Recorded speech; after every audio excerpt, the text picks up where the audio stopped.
ევროინტეგრაციისა და სამშვიდობო პროცესებში ახალგაზრდების როლის გააქტიურებას ისახავდა მიზნად იუსტიციისა და სამოქალაქო ინტეგრაციის საკითხებში აფხაზეთის სამინისტროს პროგრამა, რომელიც აფხაზეთიდან დევნილ სტუდენტებთან შეხვედრით დასრულდა.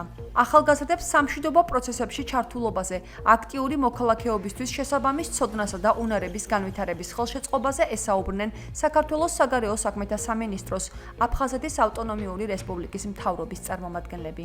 ჩვენი მიზანია მაქსიმალურად ჩვენი საზოგადოების წევრები ჩავრთოთ იმ პროცესში, რომელსაც ქვია ევროკავშირში გაწევრიანება, მათი პროაქტიული მოქმედება და ზოგადად აქტიური მონაწილეობა ყველა სახის პროცესში, მათ შორის სამოქალაქო მიმართულებით არის ძალიან მნიშვნელოვანი. მით უმეტეს ეს მნიშვნელოვანია ჩვენი დევნილი საზოგადოებისთვის, რათა მათ მიეწოდათ ინფორმაცია ევროკავშირზე ზოგადად და ასევე მის ინსტიტუტებზე, გადაწყვეტილების მიღების პროცედურებზე. მონაწილეობას მიიღებენ პრაქტიკულ სიმულაციაში, რომელიც ეძღვნება ევროპულ საბჭოში გადაწყვეტილების მიღების წესს და ასევე მათ დაურიგდებათ ჩვენი წარმომადგენლობის მიერ გამოცემული გამკლევი სახელმძღვანელო 7 ნაბიჯი ევროკავშირის გასაზრდად. მთელი ეს პროექტი ეძღვნება იმას, რომ საქართველოს მიერ ევროკავშირში გაწევრიანების ფორმალური პროცესის დაწყებასთან დაკავშირებით ჩვენს ოკუპირებულ ტერიტორიებზე მყოფ ცხოვრებ ახალგაზრდებს ჰქონდეთ